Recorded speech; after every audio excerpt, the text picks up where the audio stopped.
En el afán de ser absolutamente democrático, voy a conceder la palabra a un legislador más. Tiene la palabra Pavel Muñoz.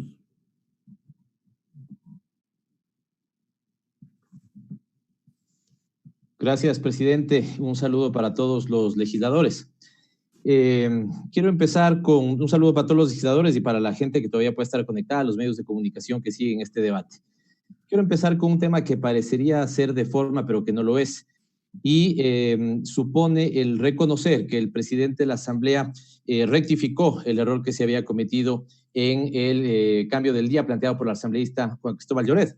Espero que haya sido de convicción, y creo que fue de convicción, no porque de manera inmediata le pedí un punto del orden del día para hacer conocer a la Asamblea esto. Y al señor secretario pedirle, por favor, total apego y cuidado de la calidad y de, digamos, la norma legislativa para que un error de la Secretaría no haga cometer un error a 137 asambleístas. Segundo, sobre el tema en discusión, presidente. Realmente me asombra el debate, realmente me apena el debate. Me asombra y me apena porque una asamblea tibia, creo que lo único que puede producir es un producto tibio. Y una asamblea mediocre, creo que se contenta con proyectos de ley mediocres, porque este proyecto de ley es mediocre, este proyecto de ley no es bueno. Y asombra que muchos asambleístas, ¿no es cierto?, tengan y digan explícitamente que se contentan con que no sea, digamos, menos malo de lo que podría ser. Qué terrible que esa sea, digamos, la concepción que nosotros los asambleístas tenemos de nuestro propio trabajo. Y si no, ahí están los indicadores también. Marcela Holguín, legisladora de mi bancada, hacía referencia a las últimas encuestas. Veamos lo mal calificada que está esta asambleístas, y reaccionemos, no solamente veamos. Otro asambleísta decía, ¿por qué estamos tan negativos? Asambleísta, por Dios, estamos negativos porque tenemos 50,000 de contagiados, estamos negativos porque los datos que son, digamos, que dicen ser oficiales, pero que realmente no son oficiales, no son la realidad, nos hablan de cerca de 6,000 fallecidos. Estamos pesimistas y negativos de asambleísta porque ni siquiera registros administrativos pueden recoger. Estamos pesimistas porque vamos a tener un decrecimiento, algunos hablan entre el 6 y el 8% de la economía.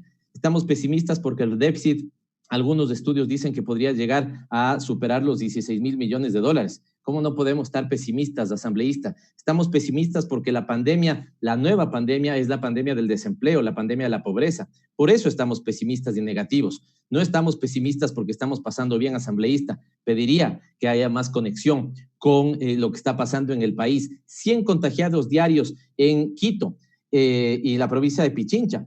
Los expertos dicen que eso habría que multiplicar por 5 o por 6 mientras no se tengan las pruebas de diagnóstico. 75 por día en Manabí. Así que por eso, asambleísta, estamos negativos. En ese sentido, también me apena, asambleístas, que a algunos solo les haya quedado mentirse a sí mismos para creer que estamos haciendo un trabajo adecuado. Y en este sentido de reconocer que estamos frente a una ley que mejora algunos problemas, ya les voy a decir cuáles no mejora, asambleístas, y por qué creo que no es una buena ley. Y finalmente me apena el debate porque es un debate que le hace eco a un gobierno que entre sus muchos vicios está el de la hipocresía. ¿Y por qué digo que este gobierno tiene entre sus vicios la hipocresía? Porque dice que es el gobierno de todos, pero en realidad es el gobierno de los acomodados.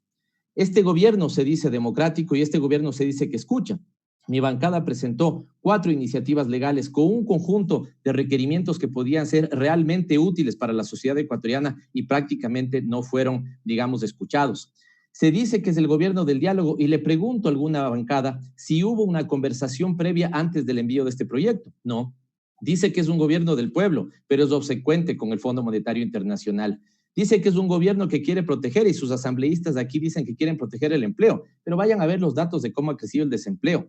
Realmente no son 17,000 desde mi óptica y desde algunos estudios en materia internacional que he visto sobre los despidos que se pudieron haber dado en el sector público en los últimos 3 años. Algunos hablan de 20,000 y en el sector público, en el sector de salud, se estima en 4,000 los despedidos. Por eso bien lo decía el asambleísta Tello.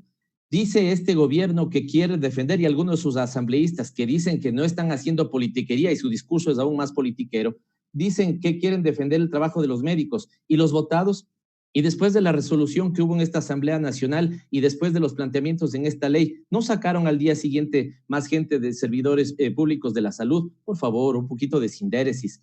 Dicen que respeta a su bancada y cuando esta bancada, la bancada de Alianza País me refiero, firmó con las otras bancadas lo que era un clamor nacional y era la moratoria de la deuda externa, ¿qué hicieron? Desconocieron el planteamiento de su fuerza política y fueron a pagar la deuda externa. ¿Cuál? Mintieron diciendo que solamente era capital cuando fueron intereses, pero tuvieron además que pagar sus apuestas especulativas por las que recibieron $1.000 millones, pero garantizaron con bonos que nunca registraron 2.500 millones de dólares. Y les dije yo en una intervención en esta Asamblea Nacional que les iban a sacar los votos a algunos asambleístas diciéndoles que no iba a haber veto. Y el presidente de la República, no sé si fue en el discurso del 24 de mayo, que anunció que no habría veto sobre esta ley. ¿Y qué estamos discutiendo? El veto de esta ley que se dijo que se respetaba la posición de los asambleístas. Son hipócritas porque lejos de plantear incluso una moratoria por 3 meses, como lo habíamos sugerido nosotros, del pago de los servicios básicos, están haciendo como esos almacenes tramposos que dicen que no bajará la tarifa, pero antes de ofrecer eso suben la tarifa. El famoso tema de te descuento 50% cuando el día anterior subí las tarifas 50%. Así que, por favor, tengamos un poquito de sindéresis, reconozcamos que eso está pasando. Por lo tanto, el doble discurso está en el gobierno y lastimosamente esta asamblea no ha parado ese doble discurso y más bien dicho, ha sido acólita de ese doble discurso.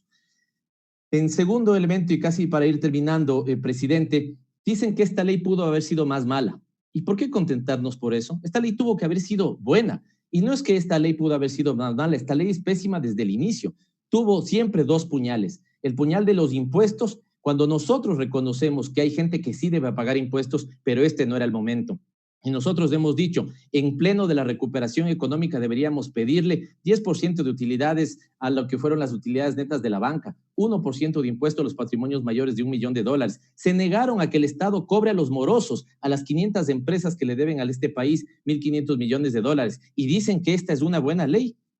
Por favor, y dicen que podría ser peor. ¿Qué peor podría ser esta ley? Y dejaron, y ventajosamente ese puñal se lo pudo sacar. También coincido con aquellos que dicen que utilizando el tema de que no debía contribuir nadie de la sociedad, han encerrado en ese discurso para que no contribuyan los que sí podían hacerlo en este momento y se queden simplemente con el tema de comprar algunos respiradores cuando sus obligaciones con el país son obligaciones tributarias, para que eso se pueda traducir en las escuelas que algunos reclaman que no hay en sus comunidades.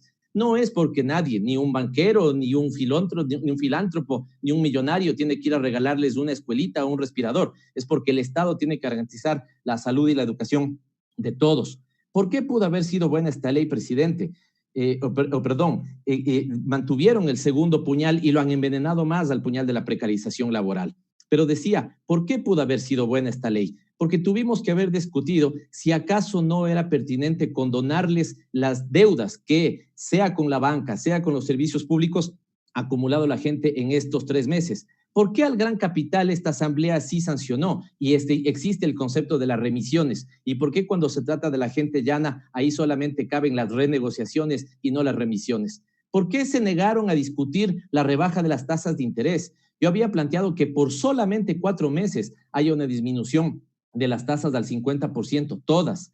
¿Por qué no pudimos poner algún artículo para que se prohíban, no se mitiguen, se prohíban despidos en el sector público los próximos 4 años? ¿Por qué ha sido difícil cobrarles a los morosos, a los que además hace poco les dieron una remisión y todavía no se igualan? Entonces, en ese sentido, creo que debía haber sido una buena ley. Para finalizar, presidente, tomo la palabra entonces a los asambleístas oficialistas que dicen que no quieren hacer cálculo político. Algunos otros se quejan de los políticos siendo políticos. Algunos hablan de estos políticos, ¿no es cierto?, siendo asambleístas. Lo que debemos ser es no ser malos políticos, sino ser buenos políticos. Y si dicen que no quieren jugar a politiquería, le digo, presidente y ponente de esta ley, ¿por qué no divide entonces efectivamente la votación? ¿Por qué no permite que se muestre democráticamente la posición de todos respecto a cada uno de los artículos que están presentes ahí? Usted sabe que hay algunos sobre los que no queremos ratificarnos. No ponga entonces estratégicamente, no haga cálculo político para decirle a los otros que no hagan cálculo político metiendo en un solo paquete lo que a usted le interesa que se apruebe. Saque el tema de los servicios públicos aparte. Saque, por ejemplo, el tema de la interpretativa del 169, que dicho sea de paso, si es que hay interpretativa es porque están aplicando mal la ley, pues si no debería haber, si no, no termino con esto, presidente. Si no, no debería haber interpretativa. Ese es el elemento y esas son sus contradicciones, asambleístas. Por lo tanto, esta ley, claro que puede ser peor, porque cuando mañana se pongan de acuerdo el que tiene el poder y el que no tiene poder, vamos a ver si efectivamente se frenan o se aumentan los despidos. Le pido, presidente de la comisión y ponente de esta ley, no haga cálculo político y separe, como varios asambleístas hemos pedido, la votación para que se refleje efectivamente la voluntad democrática de este pleno. Gracias, presidente y legisladores.